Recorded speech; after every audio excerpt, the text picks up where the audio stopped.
Boa tarde. Corrigindo aqui um pequeno esquecimento do nosso amigo Pedro Cabral. Ele pediu para eu avisar a todos que o resultado do concurso de papers será anunciado amanhã às 16h30, sobre o que eles acabavam de falar. Agora damos início ao painel de saúde, que é...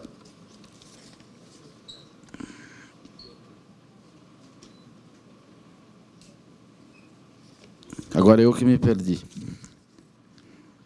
Almocei um Red Bull e não funcionou. Calma. O painel de saúde, o tema: o SUS não funciona. Qual a solução empreendedora para a saúde? Eu chamo à mesa a doutora Mayra Pinheiro, que acabou de dar uma surra no PT e no PCdoB, já conta com a minha admiração. Por favor, dona.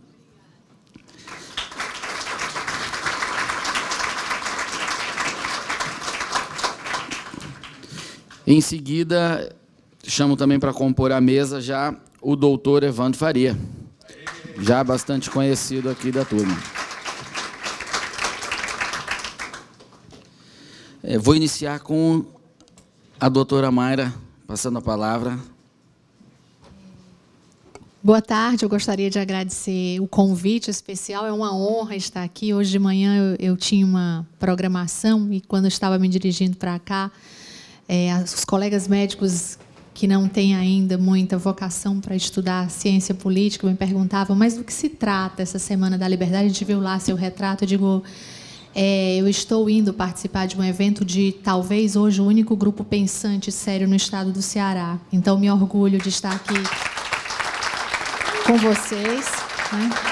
Lamento não poder participar de forma mais atuante. Nós estamos numa campanha pela saúde do povo cearense, do estado do Ceará, que tem sido bem difícil, isso tem consumido o nosso tempo, a nossa energia, mas estamos, na medida do possível, querendo discutir coisas sérias, caminhar com vocês, que hoje são realmente os representantes desse pensamento que tem substância e não a profundidade de uma tampa de Coca-Cola, que é o que a gente vê aí socialmente acontecendo todos os dias. Então, é uma honra para mim esse convite, mas eu vou passar a palavra para o Evandro, que ele, por ser da casa, eu acho que ele preparou uma apresentação até mais formal do que a minha, e a gente passa para uma discussão mais informal depois com a minha contribuição modesta. Boa tarde. Eu não vou ficar aqui, não, vou descer. Está liberado. Está liberado?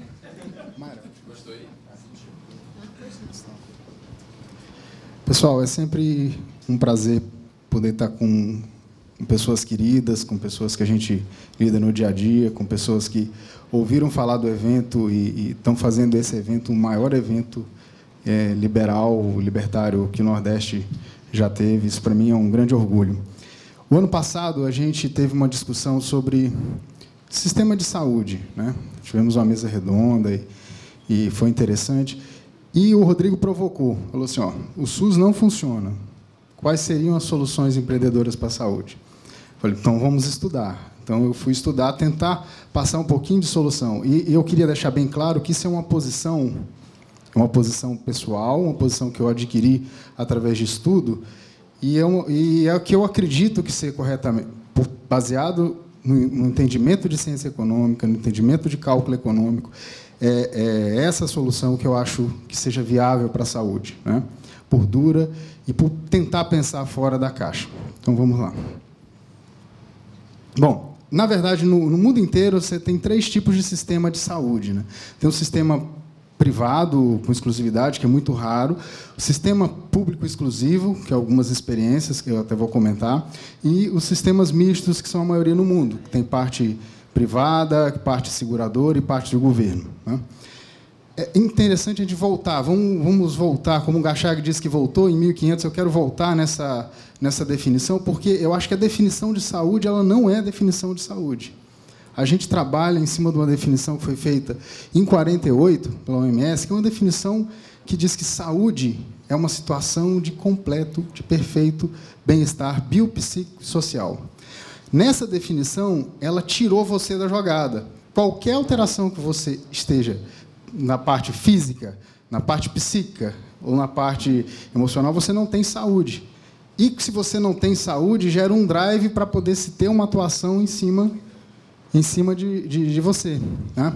Eu prefiro trabalhar, eu acho que a medida mais correta é com a definição que foi feita antes até da OMS, que é uma definição de Georges Canguilhem, na França, que a saúde é mais uma capacidade de autoadaptação, uma capacidade de autocuidado em resposta a estímulos próprios e ambientais. A saúde não é uma entidade fixa, ela pode variar de pessoa para pessoa de acordo com a necessidade funcional. Qual é o interessante disso aqui? Interessante que essa definição de saúde está diretamente associada à nossa vida de hoje em dia. Quem hoje, muitas vezes você tem uma condição que te permite ser produtivo, ser feliz, atingir seus objetivos, e pela definição da OMS você não tem saúde, você não pode ser considerado uma pessoa saudável. Um amputado não pode ser considerado uma pessoa saudável. Ele não tem. O paciente com depressão não é uma pessoa saudável, nem se ele estiver reabilitado. Então, essa definição é a definição que a gente tem que trabalhar. Por quê? Porque ela empodera o paciente. A gente trabalha em liberdade, a gente trabalha com liberdade individual. Ela bota o paciente na posição de definidor da saúde dele, com o quê? O apoio do médico para a construção desse processo individual. A saúde acaba virando um processo, tá certo? Todos os sistemas de saúde, elas precisam mudar o foco hoje em dia. Eles têm que estar direcionados à geração de valor para o paciente. Não é mais eu definir o que é doença para você e aí eu propor um tratamento unilateral. Eu acho que essa definição é difícil para nós, médicos, aceitar, porque você tira poder de decisão do médico. O médico tem que ser um consultor, tem que partir do paciente. Eu acho que isso é o mais importante. E interessante que, nessa definição de Canguilhem, que empodera o paciente, você vê como estava correta em 1943.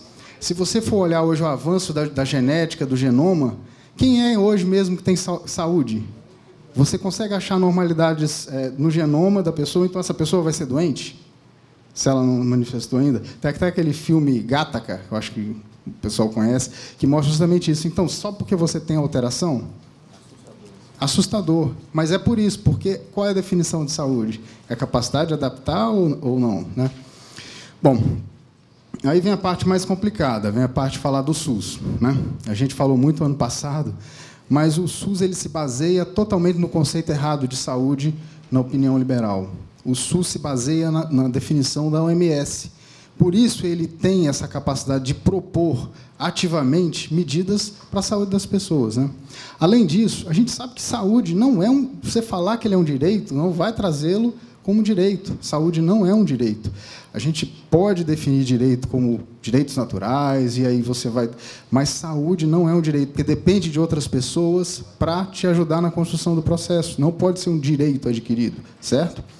Não é possível, no SUS, na matemática do SUS, você ser gratuito, universal, porta aberta, ou seja, você criar uma oferta, uma demanda infinita como ele cria, simplesmente com recursos limitados. Nenhum sistema de saúde do mundo, que é totalmente público, funciona de maneira adequada por isso, porque ele vai ter que criar algum tipo de restrição.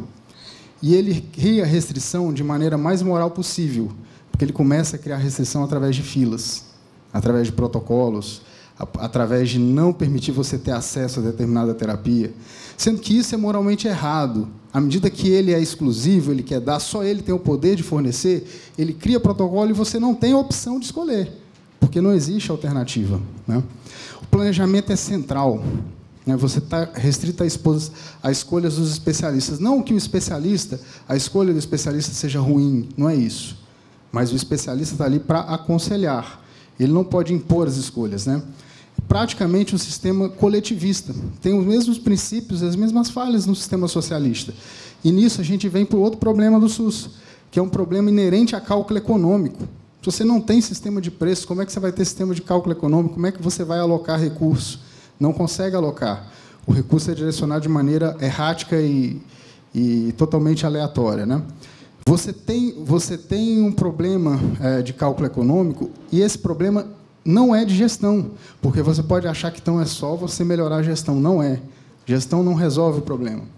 Você tem não é um problema de dinheiro, embora exista, sim, um subfinanciamento crônico, porque, quando criaram o SUS, eles simplesmente sentaram, botaram as leis no papel, mas ninguém sabia de onde vinha o dinheiro, como ia ser financiado, quem pagaria a conta. E, como tudo no país, criaram, implementaram e foram dando jeitinho. Mas dinheiro, vocês vão ver que não resolve, tá certo?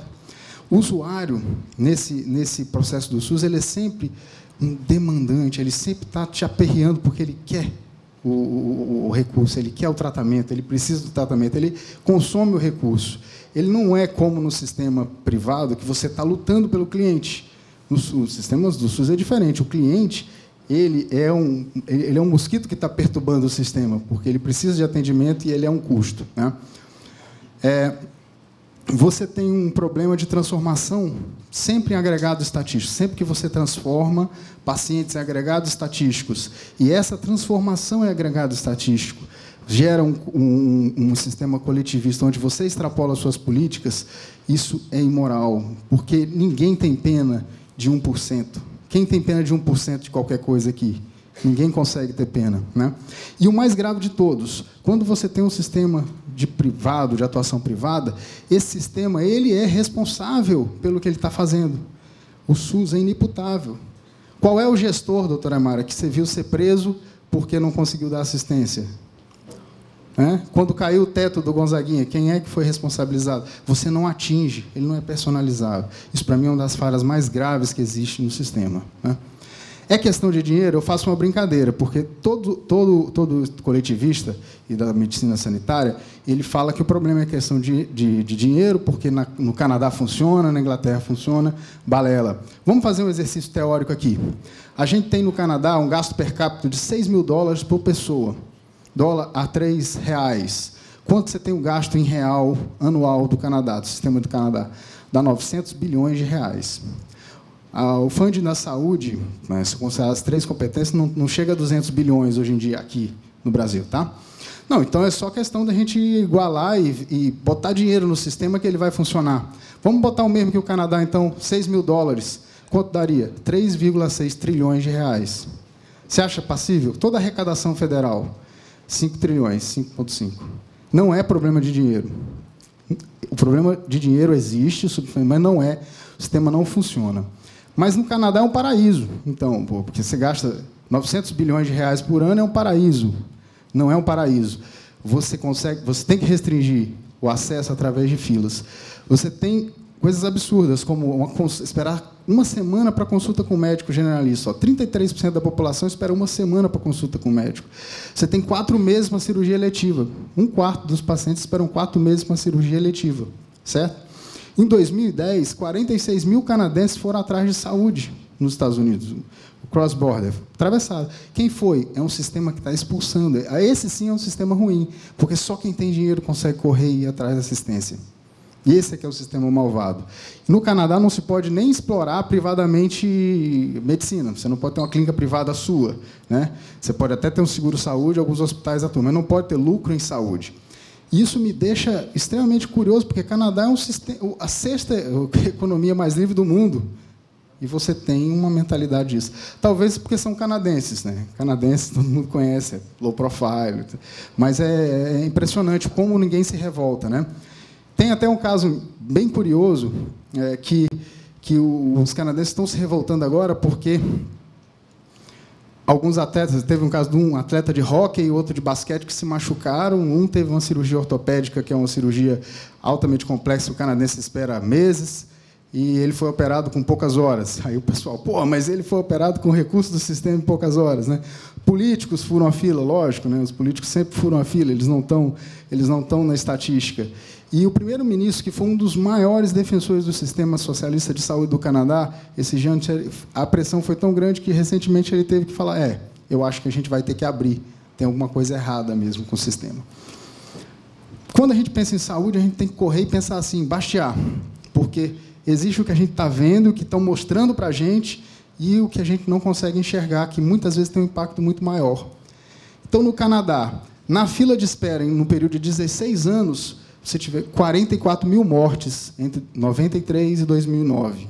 Veja bem, isso é um número surdo. Quem é que liga para 1%, 1,2% de morte? Ninguém. Você transformou em agregado, porque ficaram aguardando na fila. Isso é um cálculo feito no Instituto Fraser, um cálculo auditado, muito, muito perfeito. O sistema privado brasileiro. O sistema privado brasileiro quase não existe. Ele é baseado em cima de um aparato muito pesado de regulação. Você tem regulação atrás de regulação. Você praticamente não existe um sistema de privado puro. Você tem o sistema segurador. Esse sistema segurador está regido pela ANS. A ANS, todo momento, ela cria novas regras de inclusão de pacotes, mesmo nos pacientes que você já tinha contratado. Então, não tem um respeito a contrato. É um sistema à beira da falência, né? Você acabou criando um sistema onde você tem uma cartelização de mercado muito grande. Você tem um sistema que não tem opção para o usuário. E, para vocês terem uma ideia, em 2014, a maior operadora do Brasil, a Amil, ela teve um faturamento líquido de 12 bilhões com prejuízo de 250 milhões. Alguma coisa está errada, né? Num setor tão bom. As Unimedes todas passando o prejuízo para os cooperados, né? O sistema socialista da Unimed. E você tem um elevado burnout nos funcionários, tanto médicos, enfermeiros, todos trabalham demais para poder dar conta do sistema disfuncional. Bom, então, o que acontece com a saúde? O que acontece com a saúde? Esse gráfico é marcante, porque, se a gente for observar, nas áreas onde o livre mercado atuou, você teve queda de preço absoluta. Brinquedo, roupa, telefone, televisão. Em algumas áreas, você teve, em 10 anos, aumento do custo.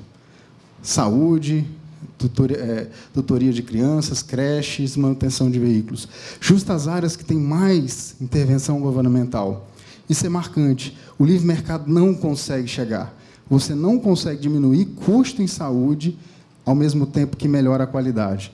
Por que isso acontece? Esse gráfico também é muito impactante, de 1970 até 2009. Essa aqui é a inflação acumulada americana. Olha quanto foi o pagamento a médicos aqui embaixo, nem é tanto assim, viu, pessoal? Pagamento de médico, administrador e custo hospitalar, de uma maneira geral. É uma coisa assustadora. Você tem aumento do custo ser repassado sem um ganho de qualidade. O que acontece? A gente vai tentar responder um pouquinho isso.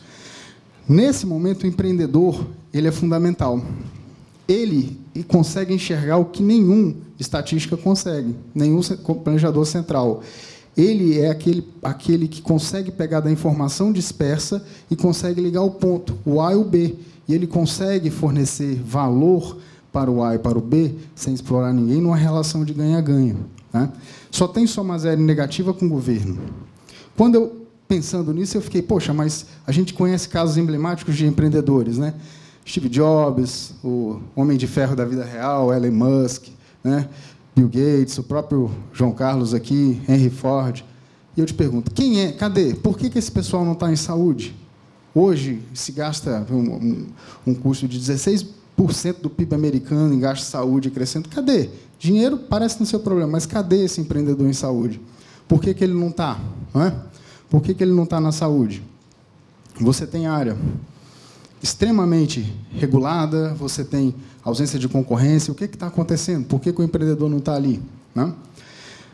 John Goodman tenta responder isso dizendo que a ausência de um mecanismo real de preços, né, de mercado para serviços médicos e seguros de saúde impedem a única forma que existe de prover os serviços de saúde para quem precisa, que é o livre mercado. A ausência do mecanismo de preço impede que você forneça esse serviço de maneira adequada, né? A gente sabe que os pilares do mercado, do livre mercado, são o mecanismo de preço, a propriedade privada, lucro ou prejuízo privado, sem socialização, né? Vão sempre gerar mais informação, incentivos, que vão se retroalimentar e desenvolver todo o sistema, né? E aí você pensa, qual o único caminho economicamente viável para a saúde, de uma forma geral? Só tem 2 caminhos, de uma forma liberal.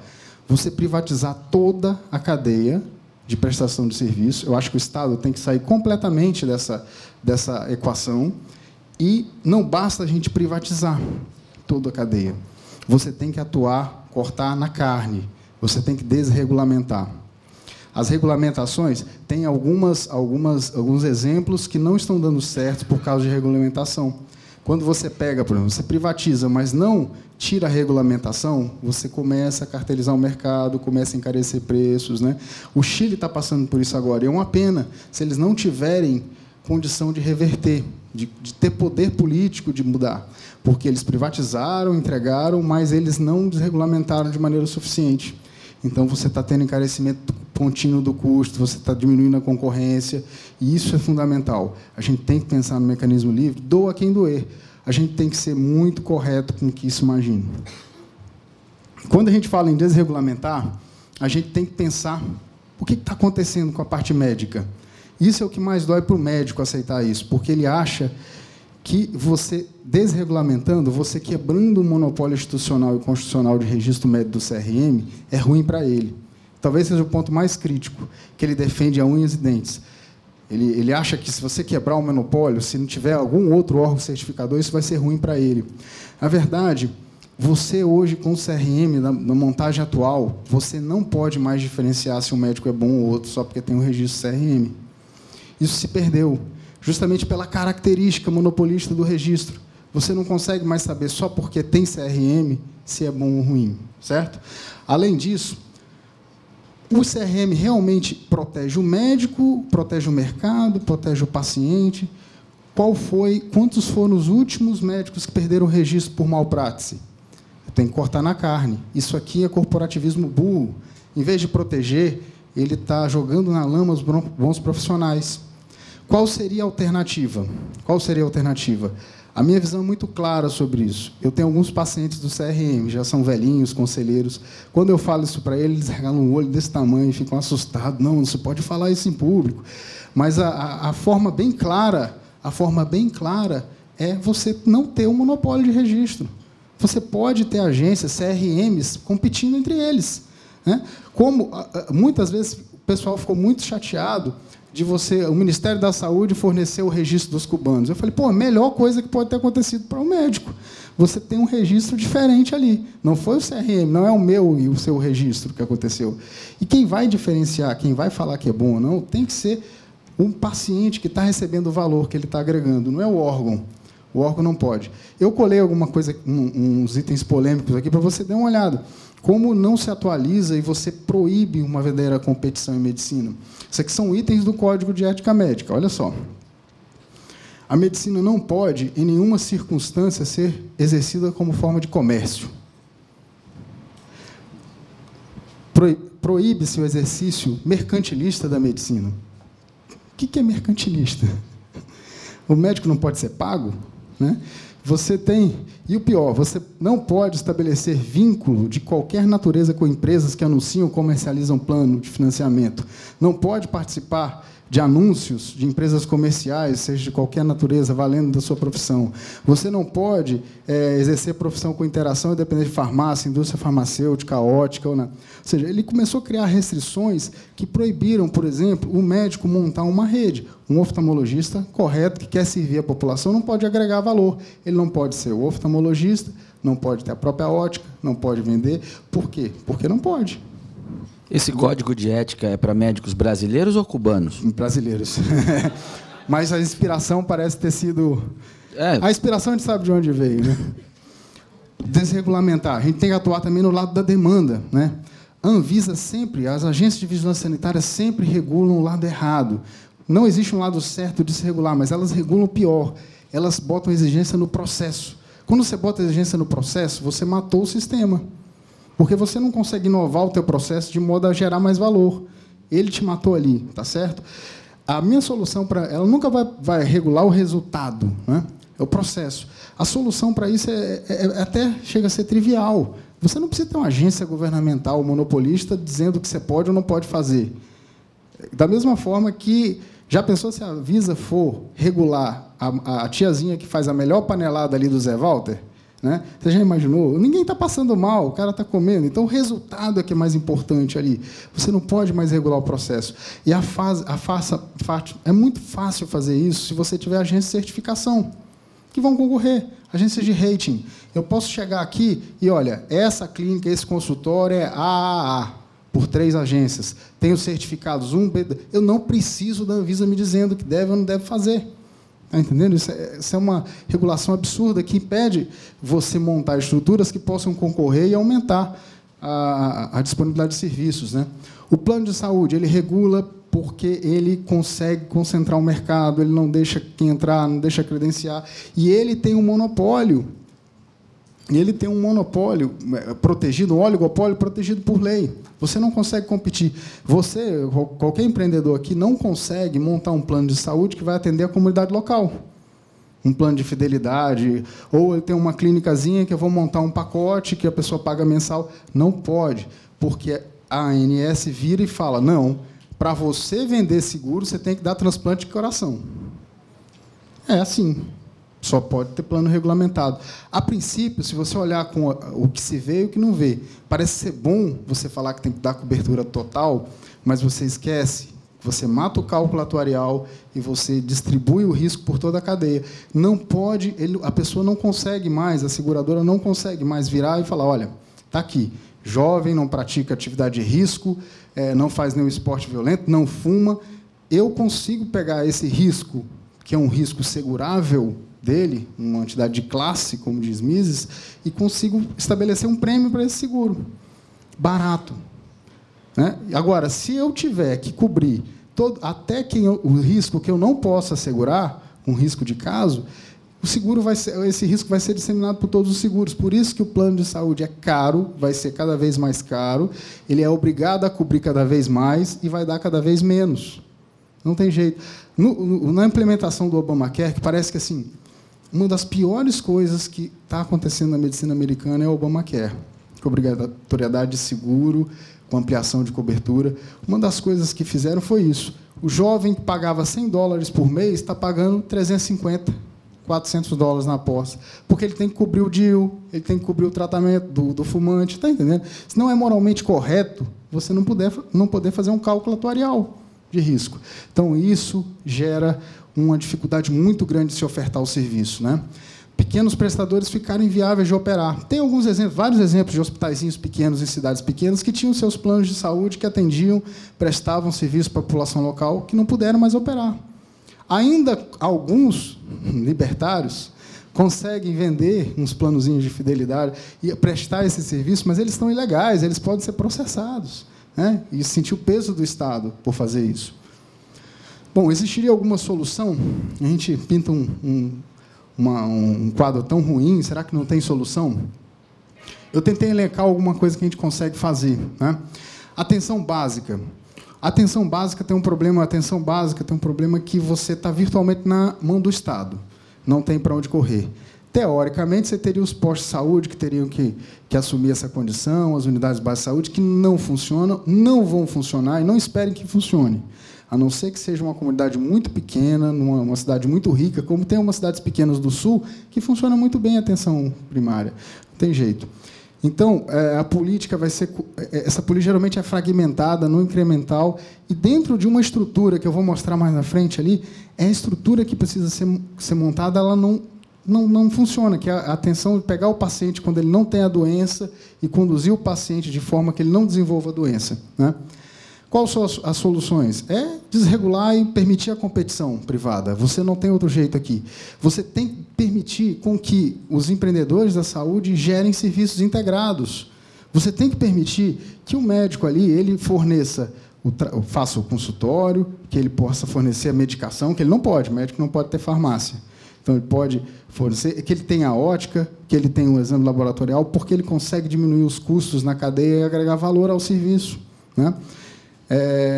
Transparência de resultados, porque, eventualmente, se você tiver concorrência, esses resultados vão aparecer e vão brigar. O mercado vai dar transparência. A gente tem tecnologia para isso, né? A gente vê algumas iniciativas que começam a surgir, assim, com toda a regulação, com todo peso, a gente começa a ver, olha só, R$40, R$60, e não é consultinha de médico cubano que vai ali passar a mão, são consultas que resolvem. O Marcelo estava comentando no grupo um dia desse que ele foi num atendimento, foi extremamente bem atendido, devagar, porque o médico precisa captar o doente. Olha só, o médico brigando por doente. É atendimento humanizado mesmo. Atendimento humanizado, na verdade, o que funciona, entendeu? Então, quando será que a gente vai ter a liberação geral para ter esse tipo de coisa em cada bairro? Você desregulamentar para poder deixar que isso aconteça. Só o mercado pode enxergar essa demanda e prover um serviço integrado, né? Apoio ao diagnóstico é muito interessante, porque é uma parte cara que é difícil você conseguir acessar. Você tem uma ideia? É tão regulado, é um setor totalmente dependente de capital. Você precisa de, pelo menos, 1 ano e meio entre começar a comprar equipamento e planejar para ele começar a funcionar, ou 2. Você precisa de licença para botar uma tomografia até do núcleo de medicina, núcleo nuclear, que regula a parte de energia nuclear do Brasil. Eu conversei com um amigo que implementou um dia desse, você paga a licença e fica aguardando 6 meses para eles visitarem a tua instalação. Você fica com a instalação pronta, aguardando a visita do agente para falar, está tudo bem. Isso aí você pode liberar. Não estou nem dizendo aqui do caso do Césio, estou falando de aparelhos que não vão emitir radiação se estiver desligado da tomada. Então, é um negócio muito complicado, né? Você tem que atuar de maneira... Se você conseguisse desregulamentar esse mercado, quebrar as exigências, permitir que você pudesse colocar aparelhos, comprar aparelho usado que estivesse funcionando, recondicionado, né, que você não tivesse exigência de instalação, você teria facilmente aí tomografia por R$50, R$80, e hoje você vai fazer uma tomografia privada por R$500, R$400, porque você não tem outra forma. O custo é muito caro. Até sobretaxar a importação de capital fixo, a gente sabe que tem sobretaxa, né? Esse ponto é um ponto crítico. Farmacologia e medicamentos. Olha só como é crítico. Nos últimos anos, né, em 2003, o mesmo grupo na Universidade Americana que faz acesso de quanto custa para o desenvolvimento de medicação estimou que você gastava em torno de $800 milhões para desenvolver uma medicação. $800 milhões, né? Alguns diziam que esse custo... isso em 2003. O novo paper foi publicado agora no New England, que é uma revista de muito impacto em medicina, mostrando que, na verdade, o custo agora está em torno de $2,6 bilhões. Poxa, como é que isso acontece? Quem consegue bancar essa conta? Por que acontece dessa forma? É um setor que depende de capital, sim, mas ele é regulado ao extremo. Ele é regulado a um nível inexistente de segurança. Hoje, você tem uma exigência de fazer estudos para liberar medicação, nível 1, nível 2, nível 3, que é uma exigência que encarece metade daquele custo ali, vai embora só com estudos para órgãos governamentais. Porque estudos que a droga funciona, o laboratório já tem. Estudos de segurança, o laboratório já tem. Ele repete todos os processos. Ele tem que fazer estudos multicêntricos para exigência regulatória. Estudo com milhares de populações, com todos os desfechos. Veja bem, acompanhe meu raciocínio. Você acha que alguma droga, algum grande laboratório que vai concorrer no mercado com outro, vai matar o cliente deliberadamente, vai fazer uma droga que faça mal? Ele vai quebrar. Basta ele fizer uma droga, ele quebra. Então, esse nível inexistente de regulação, ele, novamente, acaba prejudicando o desenvolvimento e encarecendo cada vez mais. E você sempre pergunta, mas e aí? E as doenças de baixa prevalência em área de subdesenvolvimento? Por isso que as doenças de área pobre, de área subdesenvolvida, não têm medicações. Não é porque a indústria é malvada, porque o capitalismo explora, por isso que você não desenvolve remédio para lepra. Não é por isso. É porque o custo é tão alto que ele tem que apostar só nos cavalos lá que já vão dar um retornozinho correto, porque senão ele não vai ter funding para fazer pesquisa. Entendeu? Agora, pelo contrário, se eu não tivesse a regulação pesada, um instituto de pesquisa local do Ceará poderia descobrir uma droga, testar localmente, assegurar a eficácia e começar a vender e comercializar. Ele não pode fazer isso.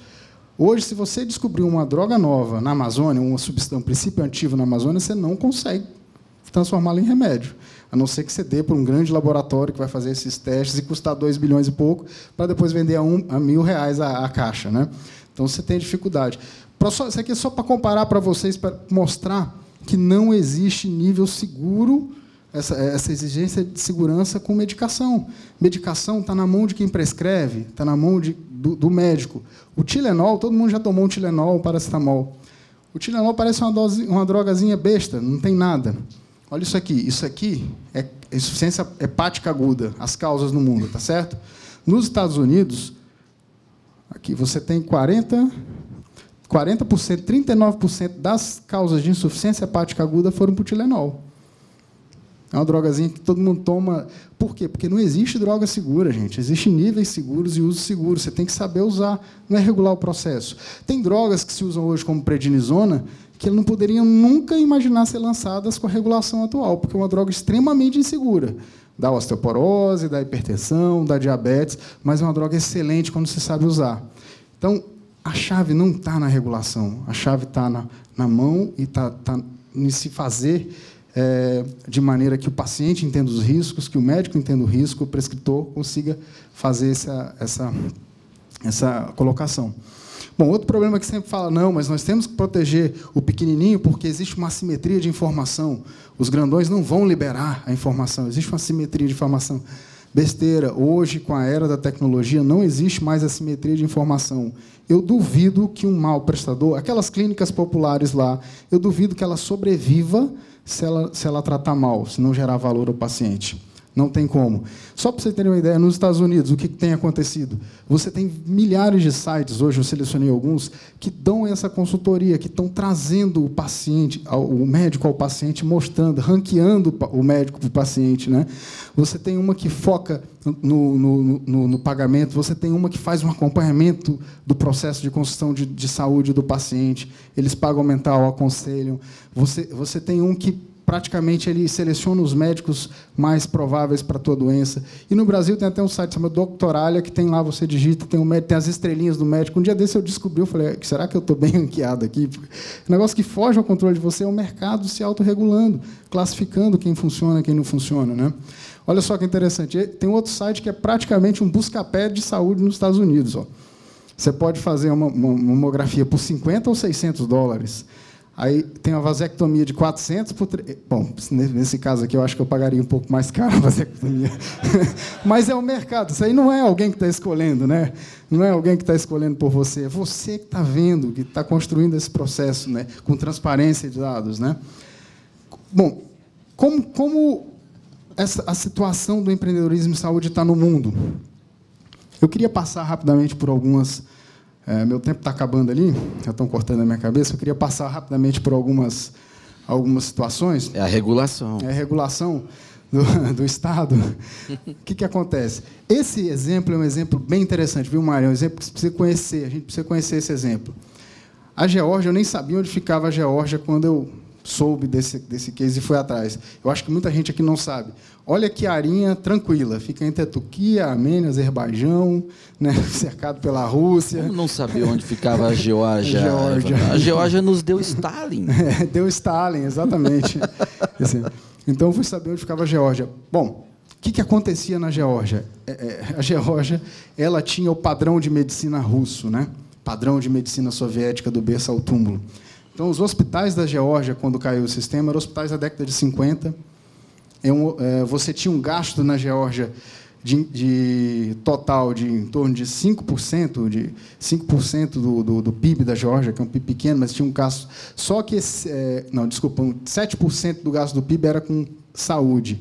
Só que era da seguinte forma, era em torno de 1% a 2% para 99% da população e 5% para quem fazia parte do partidão.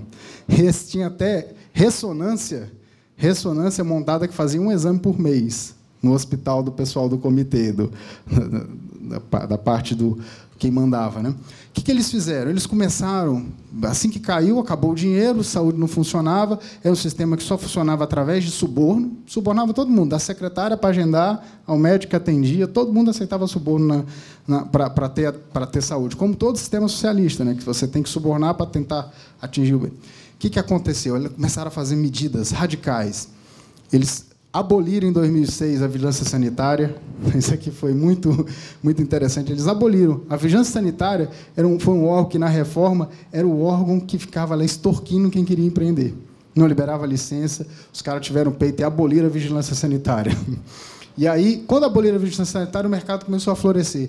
Liberalizaram o mercado de drogas. Olha só, com essa liberalização do mercado de comercialização de medicação, você teve uma queda até de 60% do custo da medicação imediatamente. Você começou a trair. O que acontece hoje, pessoal? Você tem aqui um antibiótico, vou citar um antibiótico, amoxicilina. Você só pode comprar nas farmácias. E com receita médica. Só pode comprar na farmácia e com receita. Olha só.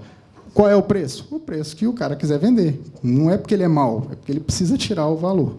O que acontece lá? Você pode comprar ali no vizinho, no país vizinho, importar e tomar o remédio. Não tem barreira, não tem taxação. Isso fez despencar o custo da medicação. Todo mundo começou a ter acesso, né?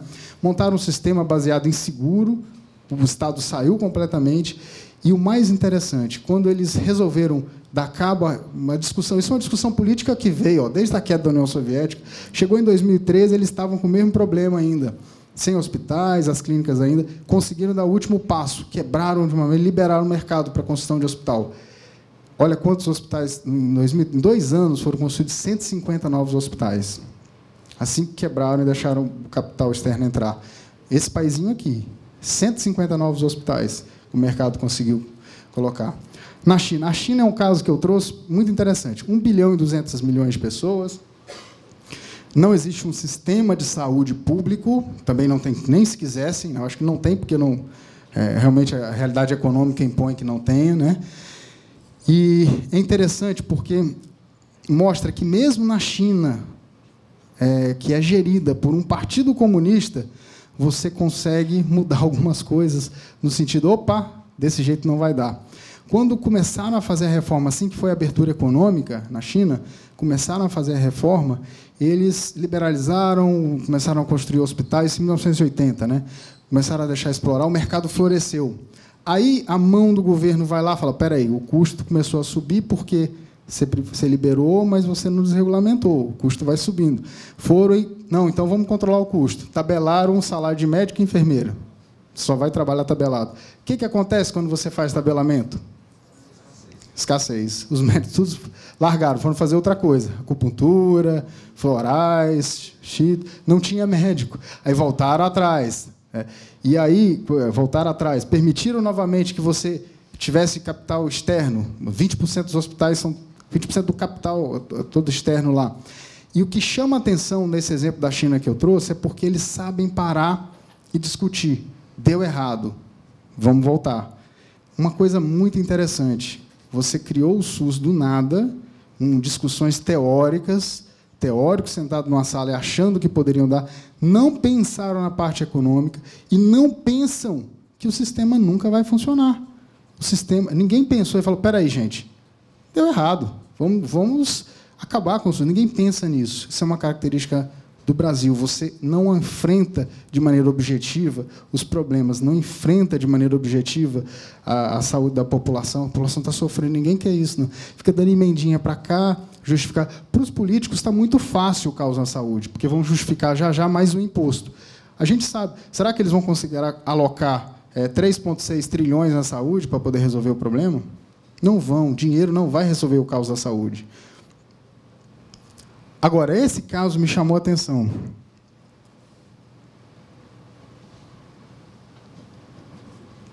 No lugar mais improvável, eu consegui achar um exemplo que eu queria, porque eu fiquei pensando, o grande problema do nosso discurso, o grande problema é que você traz a ideia bonita, você traz a teoria correta, você mostra que as pessoas são capazes, que o empreendedor é capaz de resolver, mas ele vem com aquela pergunta, mas isso não está sendo feito em lugar nenhum, então quer dizer que não funciona. Né? Aí eu fui atrás. Fui atrás, na Índia. A Índia, todo mundo sabe onde fica, não precisava do mapa, população de 1,5 bilhão, você tem uma pobreza endêmica, você tem um PIB per capita de $1.600. Né? Só para comparar, nominal, no Brasil, você tem $10.000 per capita. Você vê o quão pobre é a população indiana. Né? Para essa população, você tem médicos registrados no CRM lá em torno de 750 mil. O Brasil, se fala que tinha carência de médicos, né, doutora Mara, com 380 mil, 400 mil. Lá, 750 mil para 1 bilhão. Assim, não tem muita barreira de entrada para entrar e ser médico, mas 1,5 milhão de enfermagem. Como é que eles resolveram esse nó? Você tem um local onde não tem dinheiro para resolver, onde você não tem condição de resolver com dinheiro. Como é que se resolve? Nessas horas, quando o Estado está impotente, o empreendedorismo floresce. E nessas horas a gente começa a ver os resultados, né? Está sendo case de estudo direto. Você pegar qualquer revista de negócio, você vai ver case. Essa saiu agora há pouco, essa revisão, né, na Harvard Business Review. Você está entregando saúde, assim, cuidado da saúde de maneira barata com padrão mundial. Como é que eles conseguem fazer isso? Essa era a pergunta do artigo. E aí você vê que como não é regulado a assistência, não tem regulação da assistência médica lá. E 80% da fonte de pagamento é todo privado, a pessoa paga do bolso. Eles conseguiram inovar e montar cadeias integradas, onde toda a estrutura funcionava de modo a agregar valor ao paciente, que eles chamam lá de hub, que eles chamam de hub e spoke configuration. Você tem nas grandes capitais os nodos, né, os nodos que seriam os hospitais quaternários, os hospitais especializados, e essa rede vai crescendo em complexidade, de modo que o paciente entra na rede, todo o custo está diluído nessa rede, ele consegue entregar barato, valor e resolver o problema. E aí, mas isso em tudo, viu? Telemedicina, por exemplo, aqui o cara que está na pontinha aqui, lá numa cidadezinha pequena, ele faz um raio-x, mas não, o CRM exige que o laudo seja dado presencial para o médico. Não, o cara passa nessa rede aqui por telemedicina, uma imagem, o cara dá lá no nodo vai dar o laudo, são pneumonia, não é? Ele cortou custo imenso aqui nessa história. Entregou para o paciente o valor. Pessoal, moralmente o que importa é você entregar o valor para o paciente. Nada mais importa nessa vida. Não importa garantir meu emprego, não importa garantir dizer que é médico, importa você curar o paciente, entregar o valor para ele e ele perceber isso. Isso é que é moralmente correto. E eles trabalharam em cima disso, em protocolos de assistência, né? E, interessante, não focaram o custo, porque quando você foca um custo, você pode simplesmente fazer uma coisa meio porca. Eles focaram nisso, de poder gerar sinergia na cadeia, de modo a ganhar complexidade, ganhar sinergia, cortar desperdício para entregar o valor no melhor custo. Olha que interessante, frugalidade nas instalações. Lá não tem instalação 5 estrelas. Eu acho que deve ter. O mercado, se tiver mercado para isso, vai acontecer de ter instalação 5 estrelas.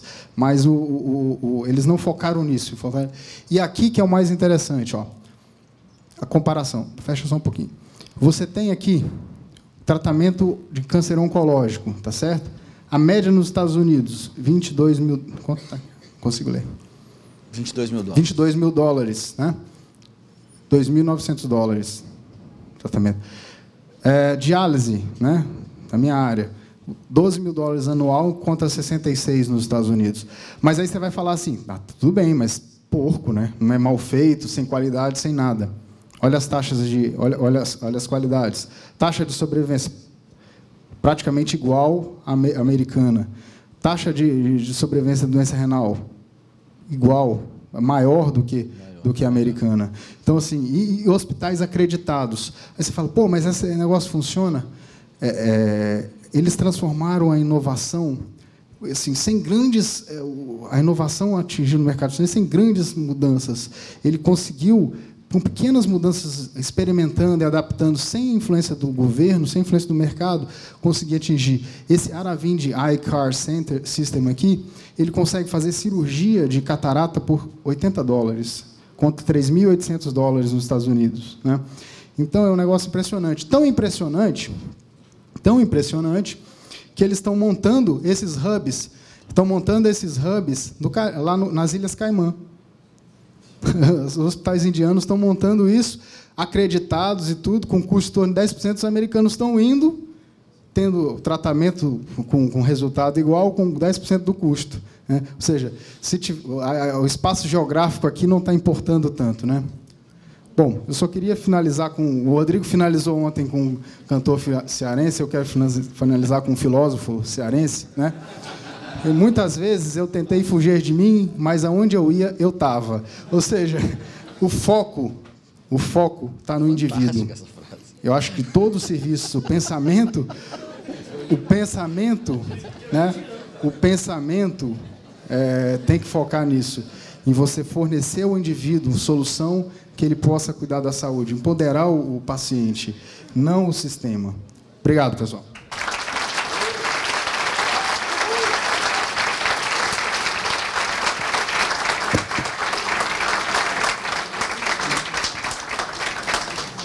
Obrigado, Evandro, parabéns.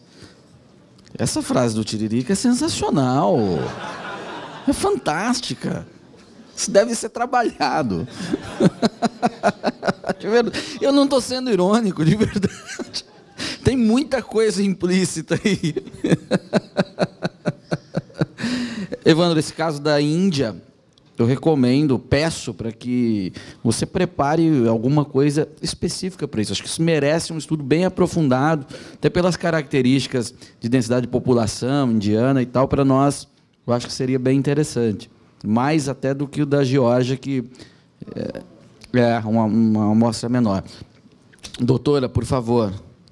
Boa tarde novamente. Eu estava dando muita credibilidade ao discurso. Depois do Tiririca, eu fiquei numa situação difícil.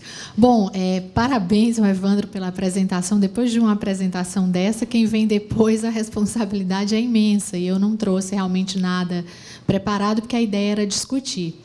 Eu vou começar me aproveitando da apresentação anterior para fazer algumas colocações. A população canadense é assustada porque espera 4 dias numa fila de consulta especializada e, em média, 4 a 6 meses numa fila para a realização de cirurgias. E ontem a gente esteve reunido com o grupo gestor do governo do Estado do Ceará, e eles reclamavam da nossa posição de estar apresentando os números de um corredor da morte aí de pacientes que esperam cerca de 350 pessoas por dia, leito no Estado do Ceará e que permanecem em corredores. Aí eu disse, governador, a gente está apresentando outro número na próxima semana. Hoje, Evandro, no Estado do Ceará, a gente tinha computado, até o dia de ontem, 7.776 pessoas que estão esperando entre 3 e 5 anos uma cirurgia no Estado do Ceará. Então, cirurgia ortopédica, cirurgia urológica, e não é vasectomia, né? É cirurgia mais grave. Cirurgias, crianças que esperam procedimentos que são importantes na melhoria da qualidade de vida. São pelo menos 4 especialidades básicas e 4 a 6 anos de fila. E algumas pessoas desse grupo aí, ou se não a maioria, elas são improdutivas, elas geram para a Previdência Social um ônus imenso, porque uma cirurgia ortopédica que você não anda, se você for trabalhador de carteira assinada, você vai se utilizar do regime previdenciário, vai ficar em auxílio-doença. Se você leva 6 anos, como o moço que eu encontrei ontem à tarde, que ele precisava fazer uma cirurgia definitiva, porque ele teve uma fratura com perda de substância, já está no 6º ano esperando, agora não tem mais como operar. Aos 27 anos, ele vai para uma outra categoria de benefício do Ministério da Previdência, que é o LOAS, porque ele está incapacitado total e definitivamente. Ele não anda mais, a perna dele não tem mais jeito. Então, essa é a realidade hoje do Brasil e do Estado do Ceará. Então, mesmo ruim, o sistema canadense ainda é maravilhoso diante da nossa realidade. O SUS no papel, Rodrigo, você foi o questionador, motivador do evento do ano seguinte, ele é lindo, ele funciona. Os recursos são necessários. Hoje, eu acho que o grande problema da gente não é dinheiro, realmente, mas eu venho muito mais atrás com a questão do que fazer com o modelo do SUS. O problema do Brasil, isso reflete diretamente na saúde e dos países subdesenvolvidos como o nosso, ainda ou em desenvolvimento, é educação. Enquanto eu tenho países que crescem economicamente ou que têm uma explosão econômica, como nós tivemos, sem haver concomitante a educação do povo, não adianta. A gente vai retroceder como nós estamos fazendo agora. Eu coloco à disposição da população atenção de boa qualidade no nível primário, secundário e terciário. E eu coloco 50% das habitações sem esgoto, sem saneamento básico, com educação nas escolas de ensino fundamental e médio de péssima qualidade, onde as crianças e as famílias não aprendem que lavar as mãos é uma noção básica, é fundamental para a gente não adquirir novas doenças, em que ir num banheiro, lavar as mãos logo depois, é fundamental para eu não manter uma cadeia de parasitose que vai levar a anemia, que vai levar a infecção, que vai levar a doença pulmonar. É fundamental. Então, nós temos escolas no Brasil que são depósitos de criança, né? E programas assistenciais que obrigam a criança a frequentar essa escola para o pai e a mãe ter garantido um benefício. Até aí, o programa tem a parte social relevante. Mas, enquanto a gente não tiver educação de boa qualidade, quantas pessoas aqui nessa sala hoje estão habilitadas a discutir saúde com essa noção, né, do que nós vimos aqui de modelos de saúde em outros países? Ainda é muito pouco. E mesmo na classe média, quantas pessoas estudam saúde, estudam educação, estudam política, com esse conhecimento que vocês têm hoje aqui para argumentar? A grande maioria da sociedade elege representantes políticos que vão apresentar um modelo de saúde, educação, segurança pública para a sociedade de apagar incêndio. É assim na segurança pública, quando o Ceará vira a segunda capital do país em violência, o governador chama todo mundo e faz um pacto. Nós precisávamos de 35 mil policiais, nós temos 6.500 efetivos, 1.000 de férias todo mês, outros 1.000 que servem às autoridades. E aí se faz um plano contingencial para a segurança pública, é planejamento. E a saúde é planejamento. Se a gente tiver 10% do PIB do Brasil, o Evandro sabe disso, para a saúde, nós vamos continuar com os mesmos problemas. E quando eu falo, Evandro, que aí eu acho que a gestão tem uma parcela muito importante de responsabilidade, é porque nós não temos gestores hoje na saúde com competência e qualificação para planejar a saúde. É a mesma coisa que querem fazer hoje aqui no estado do Ceará. Nós estamos em crise. E aí o governador e o prefeito chamam a gente, vamos pactuar soluções, transferir os pacientes para o Hospital da Mulher. Doutora, diga o que a gente pode fazer. Eu digo, olha, em curto prazo, a gente pode dar soluções para tirar as pessoas do corredor. Em longo prazo, o senhor precisa saber, como gestor, quantos habitantes o senhor tem hoje no estado do Ceará e estratificar a sua população. Quantas mulheres em idade fértil, quantas crianças, quantos homens, né, quantos adultos jovens, quantos velhos, e fazer um programa de saúde baseado nessas informações. E tem que funcionar. E o que, quando eu critico a gestão, eu falo? Vocês têm ideia de como se escolhe um representante ou um gestor de saúde hoje no Brasil? Bom, no Ceará funciona assim. Você tem a eleição, escolha do primeiro escalão dos governos, a saúde passa a ser lá o terceiro escalão. Para os hospitais secundários, para os hospitais terciários, para os postos, vão os perdedores da eleição, aqueles que tiveram 1.000 votos, 2.000 votos, 3.000 votos, que às vezes nem profissionais da saúde não são, mas eles precisam ter um emprego público que garanta uma renda como prêmio de terem participado de um pleito e ajudado alguém a ter mais votos. E é assim que funciona. E aí, quando você chega nos hospitais, com os poucos recursos que a gente tem, você não tem nenhum planejamento. No meu hospital, faltou medicamento. A gente tinha uma lista na farmácia. Nós precisamos ter hoje na farmácia do SUS, no Brasil, cerca de 150 medicamentos disponíveis nas farmácias. E a gente fez uma pesquisa agora, em um mês. Fomos visitar todas as unidades secundárias, primárias e as terciárias. Nós encontramos só 30% desses medicamentos efetivamente presentes em todas as farmácias, até nos hospitais terciários. E aí, o que acontece? Quando a gente chegava para o farmacêutico, chefe da farmácia, e dizia assim, como é que você faz a solicitação, a licitação, o pedido desses medicamentos? Ele disse, doutora, eu peço assim, uns 30 por mês, uns 40. Eu digo, como assim? Ele disse, a gente usa mais ou menos isso.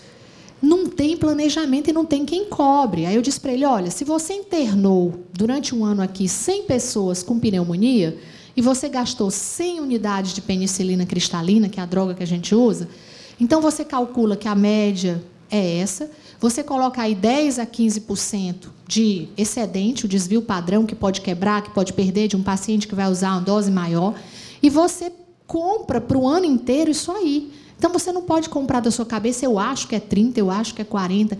Gente, não existe nenhum controle sobre esses processos. E quando existe, nós temos hospitais acreditados que deveriam funcionar bem dentro do modelo SUS. A gente tem no Ceará um modelo já desse aí, que se criou protocolo, que a gente tinha licitação para a compra desses medicamentos. Os hospitais são construídos, mesmo nesse modelo de hospital acreditado, com certificação, como marcas de governo. Então, o que acontece hoje na saúde do Brasil? De novo, eu vou dar um exemplo do Ceará, porque está muito perto da gente. Entra um governo tal e ele cria os Frotinhas. O governo seguinte cria os Gonzaguinhas. O governo federal, que está agora no poder, cria as UPAs. E ninguém sabe nem dizer por que eles criaram esse modelo assistencial. E cada modelo que eles criam, eles deixam num plano, né, para trás o que tinha sido criado anteriormente. Então, por exemplo, a marca desse governo que nós estamos agora experimentando criou o modelo de saúde, que é o modelo do programa de saúde da família, junto com ele as unidades de pronto atendimento, que são as UPAs. E nós tínhamos um modelo hospitalacêntrico, né, onde os doentes adoeciam, as pessoas eram internadas no hospital e o governo escolheu um bom caminho. Modelo de atenção básica, ele deveria funcionar. Eu tenho um médico para atender 100 famílias, que visita a casa dessas famílias, vai detectar precocemente as doenças, triar o grupo das crianças, das gestantes, dos idosos dessa família, se for necessário encaminhar para a rede secundária e terciária. Mas isso não acontece no Brasil, não acontece no Ceará. Hoje, nos municípios cearenses, 40% que a gente visitou dentro desse modelo de atenção, que a China usa com os médicos pés no chão, outros países usam, os prefeitos, de forma muito esperta, eles tiraram os médicos da atenção básica, do programa de saúde da família, e colocaram para dar plantão nos hospitais, para eles não terem que contratar plantonistas. Então, não tem PSF, por exemplo, em municípios como São Gonçalo do Amarante, em Canindé, não tem PSF funcionando. Então, essas famílias estão desassistidas. E aí, o primeiro modelo de atenção, a primária, já falhou. Quando esse paciente adoece, ele não tem mais PSF, ele vai no hospital. O doutor, que deveria estar atendendo na casa dele, está no hospital, atende, passa o medicamento. Mas nem no hospital, nem nos postos de saúde do estado do Ceará, hoje, a gente tem faltando 40% das medicações, incluindo antihipertensivos e remédios para tratar diabetes, que são doenças da sociedade, de quem vai envelhecendo, são doenças crônicas que, a partir dos 40 anos, grande maioria da população vai desenvolver. Então, eu não tenho médico lá para detectar precocemente, quando eu detecto no hospital, eu não tenho remédio, aí eu sou diabético e sou hipertenso. O diabético leva uma topada, faz uma ferida no pé, volta no hospital, o doutor prescreve o remédio para tratar a infecção, não tem. Ele volta para o hospital, interna, provavelmente evolui, que é o que acontece muito hoje no nosso estado, com a necrose, tem que amputar a perna, ele vai lá para o hospital terciário, que é o nosso HGF. E ele fica no corredor, porque nós não temos leito, porque dentro desse sistema que resolveu sair do modelo hospitalacêntrico do SUS para o modelo de PSF, esse governo federal fechou 42 mil leitos de saúde no Brasil nos últimos 12 anos. Então, quando eu falo que a gestão não funciona, é porque não existe um planejamento inteligente. A gente tem poucos recursos e os recursos são utilizados de uma maneira caótica. Não existe nenhum nível de atenção hoje no Brasil funcionando com qualidade. E aí, a outra preocupação, a gente está discutindo aqui, o SUS não funciona. A nossa saúde privada também não está funcionando. Hoje, se vocês aqui forem detentores de um plano de saúde e forem num hospital particular, numa emergência, vocês vão encontrar 50, 70 pessoas detentoras de um plano de saúde, pagando valores altos, que também não vão conseguir ser atendidos, igual a UPA. Se a gente começar a classificar amarelo, vermelho, verde, nas unidades hoje particulares do estado do Ceará, alguém aqui já deve ter experimentado isso, vai passar 4 horas para ser atendido. Então, nosso modelo de saúde privada também não está funcionando. Por quê? Porque o SUS não funciona. Hoje, 30% dos brasileiros, 40% já utilizam o sistema privado, que também está colapsando, porque saúde é cara, né? E acaba indo também participar do SUS. E aí a gente tem um outro problema grave. Quando a gente fala na ausência da livre concorrência, Um dos motivos do governador alegar que a saúde vai mal é que a gente tem aí já 5% da população judicializando saúde. Eu preciso de um quimioterápico que custa R$400 mil o tratamento, eu não posso pagar e eu judicializo. Mas é o Estado o único detentor desse medicamento. Ele coloca lá, só ele importa, só ele pode negociar, ninguém tem mais acesso, não existe concorrência, e resta a ele o ônus pelo modelo que ele escolheu de gestão. As pessoas vão judicializar o Estado. É a única forma de adquirir. Hoje, se eu quiser importar um medicamento, o Evandro sabe disso, para tratar uma doença de um parente meu da minha família, eu passo 6 meses para conseguir, esperando a liberação alfandegária, aí entra o Ministério, a Polícia Federal, a Receita Federal. Então, o modelo inteiro do SUS é muito ruim. Agora, qual é a expectativa da gente de mudar isso aí tão cedo? Porque nós não temos pessoas hoje, gestores, né, homens públicos, políticos, que sejam capazes de discutir saúde como nós estamos discutindo aqui. Sequer essas pessoas têm esse conhecimento.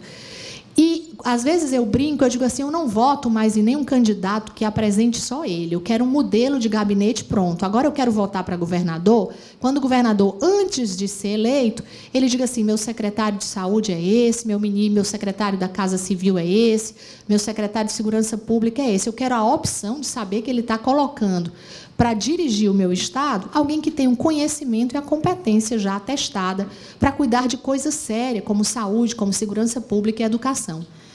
Mas, realmente, o SUS não vai dar certo no Brasil, a gente ainda não tem. Nós estamos discutindo a saúde do Estado do Ceará. Eu ontem fui para uma reunião.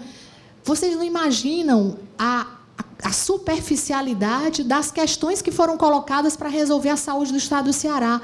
Gente, o modelo, para mudar, ele tem que envolver todos os setores da sociedade. A gente tem que ter a universidade. Eu tenho um modelo que dá certo. Eu estou trabalhando atualmente, saí da Universidade Federal, estou trabalhando na universidade particular, né, no serviço privado de medicina, e nós criamos uma clínica privada de atendimento aos nossos pacientes, porque o SUS não estava certo. Se a gente fosse, o SUS quis pactuar, não, vamos colocar parte dos alunos para estudar, para fazer clínica com vocês, não. A gente tem os nossos alunos, a gente abriu uma clínica própria. E o que é que a gente faz com os nossos pacientes? Atende, nossos pacientes levam, em média, 1 semana e eles têm direito a retorno comigo, sem pagar nada, né? A clínica ela cobra dos alunos, é uma universidade particular, mas o paciente faz os seus exames e ele paga 50% para o exame no melhor laboratório hoje de Fortaleza. Com 2 dias, ele volta com o exame para mim, eu consigo dar o diagnóstico das doenças dele. Ele compra o medicamento dele, ou a gente dá a receita para ele comprar na farmácia popular por um preço mais acessível, de um medicamento que realmente tenha comprovado a sua eficácia, mas eu dou resolutividade a ele. Nesse sistema, eu atendi crianças, eu fiz um protocolo com 100 crianças com uma doença fácil de diagnosticar quando você consegue ser visto de uma outra forma. Essas crianças que eu estudei, 100, elas passaram, em média, 4 anos para diagnosticar uma doença, rodando por postos de saúde, hospitais secundários, e não conseguiram fazer o diagnóstico porque não tinham acesso a um exame que custa R$42, porque no SUS não faz, e elas iam de um hospital para o outro, no outro tinha uma fila, no outro ela tinha que passar pelo especialista. Então, não é possível, realmente, que esse modelo dê certo. São as colocações que eu tenho a fazer. Gostaria que daqui saíssem pessoas, né, com capacidade de multiplicar essa ideia que a gente viu aqui a partir da apresentação do Evandro. Né? Nós precisamos levar a saúde a sério, saúde e educação também. Nós estamos começando um projeto piloto, eu tomara que dê certo, para que a gente possa difundir essa ideia. Nós adotamos algumas escolas públicas do Estado do Ceará, né? Nossa questão é saúde. Nós vamos pegar essas crianças, tentar diagnosticar eventualmente, qualquer desvio que ela tenha desse modelo, do que a gente considera estado completo de saúde. Nós vamos seguir as crianças e as famílias dessa escola. A escola deve ter, em média, 200 crianças.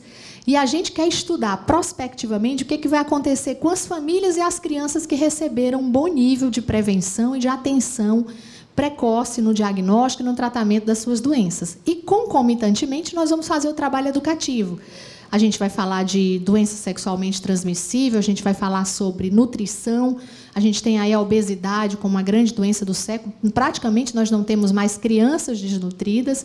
À medida que a gente teve uma melhoria, né, econômica da nossa população, as pessoas que não têm educação entendem que ter mais dinheiro significa eu ir para o supermercado e encher o carrinho das crianças de biscoito recheado, de suco com corante, de suco artificial, e não é isso porque não tem educação, né? Seria eu incorporar alimentos de melhor qualidade, ter mais acesso ao que é essencial, que é proteína. Mas a gente vai tentar fazer esse modelo, trabalhando a educação e ver o resultado disso aí na saúde, qual é o impacto que isso vai ter naquela comunidade que utiliza aquele posto. Mas é preciso que a gente tenha essa visão. Senão, o SUS nunca vai dar certo, ou qualquer outro modelo que a gente implantar nesse país hoje, de um povo que recebe educação de péssima qualidade, que não tem entendimento para discutir política.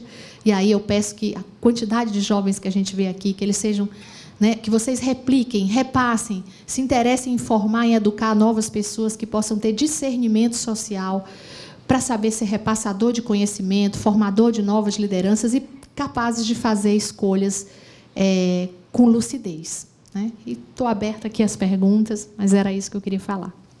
Obrigado. A gente está com o tempo bem apertado, mas dá para estender um pouquinho mais. Então, eu vou explorar os dois. O Evandro tem alguma observação para fazer, depois eu devolvo a palavra para a doutora Mayra. Um segundinho, viu, Mayra? Mayra, desculpe. Mayra. Sobre a capacidade de gestão, eu concordo com você, e por isso que não tem que ficar na mão do Estado. A gestão não pode ficar na mão do Estado. Não há nenhuma possibilidade de funcionar nenhum serviço público na mão do Estado. Os incentivos são diferentes, os interesses são diferentes. Então, a gestão... Com a fila, a gente brinca, lógico, o canadense, o nível de intelectual, o nível econômico, a sexta economia mais livre do mundo, mas o que é moralmente errado é você ser proibido de pagar um médico e de poder escolher a tua saúde e ser obrigado a ficar na fila. O problema de fila, você pode implementar o protocolo que você quiser, desde que vai concorrência para a pessoa poder escolher. A escolha tem que ser da pessoa, não é do sistema impondo a pessoa, né? Sobre a questão da gestão, justamente isso, a importância que eu acho que a gestão, considero a gestão muito importante, por isso que eu acho que ela não pode ficar na mão do Estado, em nenhum nível, na mão de nenhum planejador, né? Sobre o setor privado, eu acho que você concordou comigo, o setor privado vai entrar em colapso, já está em colapso. Por quê? Regulação, ANS, falta de concorrência, CRM. Então, todos esses fatores que eu acho que a solução de se encarar seriamente a saúde é se gerar valor ao paciente. E isso é concorrência, desregulamentação, privatização, entregar. Aquela minha provocação tem que estar válida. Cadê o Steve Jobs da saúde? Ele não vai surgir no setor que tem dinheiro por isso, né? Porque a gente não tem... não consegue deixar ele atuar, o empreendedor resolver os problemas, né? Essa questão das escolas privadas de medicina atendendo, como o Unifor, a Cris, resolve como as pequenas clínicas, né, de atendimento. O foco é o paciente, né, a se gerar, criar valor. Quer rebater, Mayra? Não? Estou aguardando perguntas da plateia aqui também. Tá. Faz no microfone, não é melhor? Microfone. A não ser que seja sigilo. Não é sigilo, não. Obrigado. Rompendo o protocolo, né? Ele está organizando o evento, ele acha que pode, né? Não pode, me deram não. o microfone aqui, cara. Não é você que manda agora, não. Quem manda é o Paulo. Tudo bem. Já que está com o microfone, não vai falar, mas será multado, evidentemente. A pergunta é a seguinte, para o Evandro, e se a Mayra quiser também comentar, seria ótimo. Evandro, você mencionou que os médicos deveriam poder ter farmácia, basicamente verticalizar o atendimento para que isso fique mais eficiente. Isso, obviamente, é entendido hoje como um tabu, né? Hoje a gente tem a indústria farmacêutica, que é percebida como tentando subornar os médicos a empurrar os medicamentos que eles fabricam. Isso é percebido como um problema. Em primeiro lugar, eu queria te perguntar se você acha isso hoje um problema, a situação de hoje, que a indústria farmacêutica paga viagens, tudo pago, aquela coisa meio exagerada, torcendo para que o médico prescreva o seu medicamento, e se no teu sistema isso melhoraria ou pioraria? Como é que afetaria isso no futuro? Toma o microfone dele, por favor. Hélio, ele vai aprender ainda. Eu acho que parte do poder que hoje a indústria farmacêutica tem é o poder de uma indústria que está protegida atrás do cartel, né? Se você tem o custo muito grande de desenvolvimento de drogas e virtual ausência de concorrência, eles têm realmente muito poder, né? Se você tiver possibilidade de concorrer, tanto na geração de drogas como na venda de drogas, esse poder se dilui. Então, eu acho que isso tende a ser minimizado. Quanto aos conflitos de interesse, Hélio, assim, eu acho que não existe ninguém no mundo que não tenha conflito de interesse.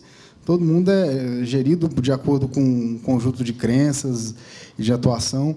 E eu acho que o nome disso é transparência. Eu até entrei numa discussão há pouco tempo, uma discussão pesada, porque existe uma prática, no meu ponto de vista, condenável do jeito que é feita hoje, dos médicos que ganham comissão sobre o implante de prótese em determinados procedimentos. Eu acho que, a partir do momento que o paciente que está fazendo parte do pagamento saiba do conflito de interesse do médico, não há problema algum, o médico tem que discriminar isso. Olha, eu recebo comissão da prótese Y, parte dos meus honorários vem disso, essa prótese eu vendo, e ele escolhe, num ambiente onde você tem possibilidade de escolha, se ele vai aceitar ou não aquilo de acordo com o resultado do médico, né? Acho que o problema maior aí é a transparência mesmo e poder ter acesso a essa concorrência, né? Em relação a essa questão das próteses e órteses aí, a população sempre pergunta para a gente o que é que você acha, né, dessa questão dos colegas que foram implicados nesses escândalos. Acho que eles devem ser punidos como todos os que se desviam, né, que se desvirtuam. É muito claro, se você indica um procedimento que não deveria ser realizado para que você receba benefícios pela venda daquela prótese, isso é o crime. Agora, você escolher o material que você mais confia, que você tem um conhecimento que seja melhor para o teu paciente indicar, eu não vejo nisso aí nenhuma falha ética. O grande problema, que o Evandro já abordou, é que as nossas regulamentações, o nosso código de ética foi feito por uma ótica socialista, comunista, que ele coloca para a gente muitas das atividades que deveriam ser legais como se nós fôssemos criminosos. Você já parte da premissa que tudo que você está fazendo é errado. Então, as coisas precisam mudar toda a sociedade. A nossa estrutura foi construída sobre uma ótica que hoje não nos permite mais nos sentir como homens livres. É essa a visão que eu tenho.